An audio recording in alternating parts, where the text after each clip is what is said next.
next move because like white can't even take it. He can block, but he can't take it. He could block here and he still can't take it because he can't move the a pawn twice. So it's an interesting game. It's a totally different game, obviously, but it's a way to get multiple moves and have the game progress and get kind of crazy without. But to me, I think this destroys the fun, cool thing about progressive chess, which is these pieces moving a bunch and delivering checkmate, and, giant material grabs, and so. But I mention this just as in case you're interested in other rules for the game. Kostas Prinos invented a variation called suspended progressive chess, and they called it Greek progressive chess because basically, the chess variant pages was whatever the nationality of the person suggesting the variant was. They just latched onto that. I think suspended progressive chess is a better rule. But the idea behind this is that you have the option to progress, but if you don't progress, then he can't get he can still go like one more move, but he can't go more than that. So for example, on d4 I can just go d5, and now you have the option to play 2 moves, and then I have the option to play 3 moves, but progressing is optional. So basically you can keep the count down by 1. So for example, white can say, well, I am going to progress and I'm going to play e4 e5, and now black could play bishop f5, bishop takes c2, bishop takes d1 as 3 moves, but now white with 4 moves could go e6, knight f3, knight e5, e takes f7. And he wants to progress there because he wants to deliver checkmate. So that's just an example of that. I haven't thought much about this game at all as to whether or not having the option not to progress is an advantage. Like if there's anything you gain from it. It might keep, there's this idea that at a certain flash point you knock the opponent out material-wise, so there might be the idea that you're kind of controlling the pace of the game, and by keeping one move back, you can keep the game in more manageable circles where the opponent can't then knock you out, but then you can. You're trying to change the where that flash point occurs. I still think there's probably, the theory could be worked out on that game. So I'm not sure about that one, but I'm just going through and mentioning. There's another variant of progressive chess invented by Sergei Sorokin called cost progressive chess, and essentially the idea here was to make moving certain pieces cost more and consume more of your moves. So basically, on the first turn, one player can move 1 point's worth of pieces. On the second one, a player can move 2 points worth, and then 3 points, and then 4 points.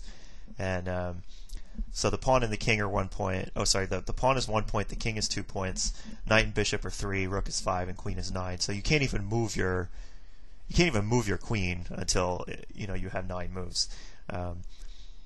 So it's an interesting variant. I think I had several ideas like this also.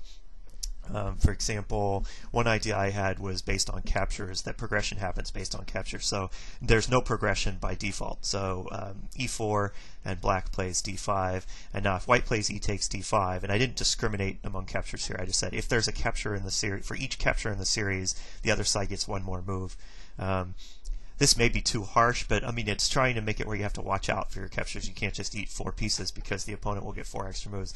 So at this point, having played e takes d5 on the 3rd move, now black gets 2 moves. So now black can play bishop g4, bishop takes d1. Since he captured a piece here, white now gets 3 moves. And so what could he do with 3 moves, for example? See, so white would be in trouble here. Like, how would he eat the queen? Yeah, see, like he would be in trouble here because he can't get the queen off. And if he takes on d1, now black gets 4 moves, so he could do something like this. But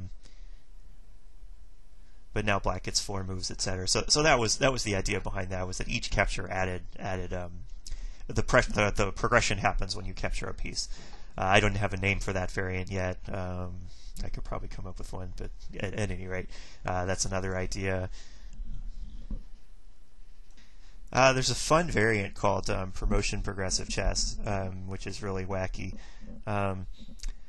Basically, whenever a piece makes a capture in this game, a pawn becomes a bishop or a knight, the bishop or a knight becomes, you can choose which one, bishop or a knight. When they capture a piece, become a rook, and when a rook takes a piece, it becomes a queen.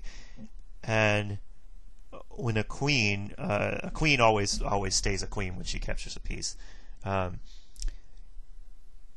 After a piece has been promoted, if a piece reaches the 8th row,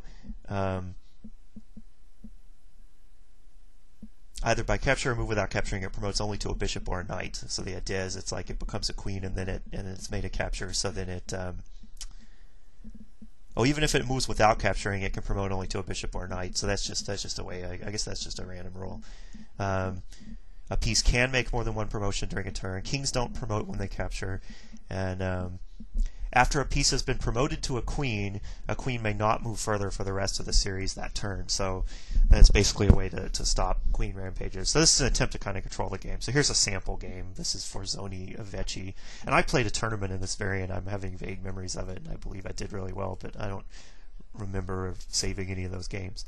So for example, when the queen is taken here, this piece becomes a rook and delivers check. The check happens after the after the promotion is resolved. King takes d8, knight takes d4.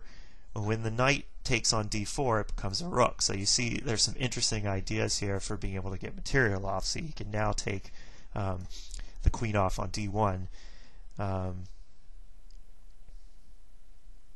And this promotes to a queen. And so white takes here, plays knight c3,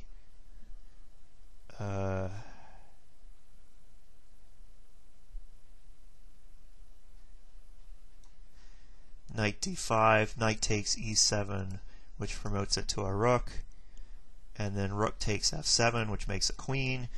But now if you want to pause the video and try to solve a crazy promotion, progressive chess problem, it's black to mate in 6. Okay, so here we go. Knight h6, knight takes f7, promotes to a rook.